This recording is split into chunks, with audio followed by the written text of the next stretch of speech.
أراد خلفة لمن أراد أن يذكر أو أراد شكورا.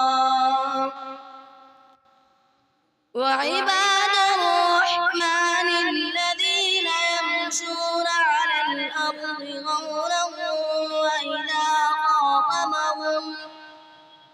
وإذا خاطبهم الجاهلون قالوا سلاما. والذين يبيتون لربهم سجدا وقياما والذين يقولون ربنا اصرف عنا عذاب جهنم إن عذابها كان غراما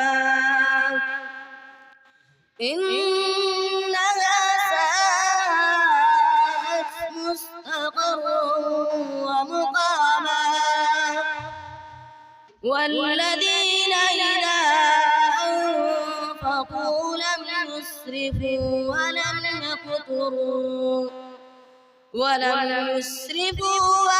يقتروا وكان بين ذلك قواما. والذين لا يدعون مع الله إلها آخر ولا يقتلون النفس التي حرم الله إلا بالحق ولا يزنون ومن يفعل ذلك يلقى